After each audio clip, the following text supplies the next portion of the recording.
Arakan যেভাবে বাংলাদেশের হাতছাড়া হয়েছিল। মিয়ানমারের বর্তমান রাখাইন রাজ্য আগে আরাকান নামে পরিচিত ছিল। ঐতিহাসিকভাবে আরাকান ছিল চট্টগ্রাম ও পার্বত্য চট্টগ্রামের সাথে যুক্ত একই ভূখণ্ড। প্রাকৃতিক সম্পদে সমৃদ্ধ এই অঞ্চল সময়ের সঙ্গে সঙ্গে বাংলাদেশের হাতছাড়া হয়ে যায়। মাটির নিচে থাকা প্রচুর খনিজ সম্পদই আরাকানের জন্য কাল হয়ে দাঁড়ায়।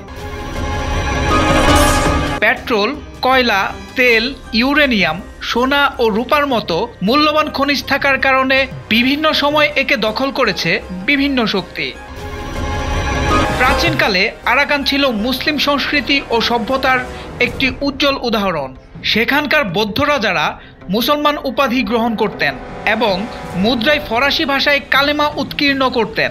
আরাকান রাজদরবারে বহু বাঙালি মুসলমান কাজ করতেন। বাংলার সঙ্গে আরাকানের গভীর রাজনৈতিক ও অর্থনৈতিক সম্পর্ক ছিল। 1406 সালে আরাকানের ম্রাউক উরাজ বংশের প্রতিষ্ঠাতা নরমিকলা বাংলার গৌররাজ্যের শাসক জালাল উদ্দিনের সাহায্যে ক্ষমতায় ফিরে যান এবং ইসলাম গ্রহণ করেন। তার শাসনামলে মুসলিম ব্যবসায়ী, কবি ও শিল্পীদের পৃষ্ঠপোষকতা বৃদ্ধি পায়। সে সময় রোসাং রাজদরবার বাংলা সাহিত্য চর্চার একটি গুরুত্বপূর্ণ কেন্দ্র হয়ে ওঠে। মহাকবি আলওয়াল সহ অনেক বাঙালি কবি সেখানে সাহিত্য রচনা করেন। মধ্যযুগে আরাকানের সঙ্গে বাংলা সম্পর্ক আরও মজবুত হয়। 7ম শতাব্দীতে রোহিঙ্গা জনগোষ্ঠীর উদ্ভব ঘটে। মধ্যপ্রাচ্যীয় মুসলমান ও স্থানীয় আরাকানিদের সংমিশ্রণে গঠিত এই জাতি পরবর্তী সময়ে আরও বিস্তৃত হয়। রোহিঙ্গাদের বসবাসের এলাকার রাখাইন রাজ্যের নামকরণে মুসলিম ঐতিহ্যের ছাপ রয়েছে। 1784 সালে বর্মী রাজা ভোদাপোয়া আরাকান দখল করেন। তার অত্যাচারে আরাকানের জনগণ পালিয়ে এসে চট্টগ্রামের বিভিন্ন স্থানে আশ্রয় নেয়। এরপর আরাকান কখনো স্বাধীনতা ফিরে পায়নি। বর্মী শাসনকালে আরাকানের জনগণকে চরম নির্যাতনের শিকার হতে হয়।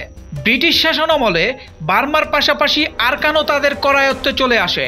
ব্রিটিশরা ভারতবর্ষ ত্যাগের সময় আরাকান পুনরায় বাংলাদেশের অংশ হওয়ার সুযোগ সৃষ্টি হয়। আরাকানের সংখ্যাগরিষ্ঠ মুসলিম নেতারা পূর্ব পাকিস্তানের সঙ্গে যুক্ত হতে আগ্রহ প্রকাশ করেন। 1946 সালে তারা আরাকান মুসলিম লীগ গঠন করে পাকিস্তানের সাথে যুক্ত হওয়ার আগ্রহ দেখায়। কিন্তু আরাকান পূর্ববঙ্গের সাথে এলে পুরো বঙ্গোপসাগরে একচ্ছত্র আধিপত্য সৃষ্টি হবে। পশ্চিম পাকিস্তানের নেতারা পূর্ব বাংলাকে এতটা শক্তিশালীও দেখতে চাননি।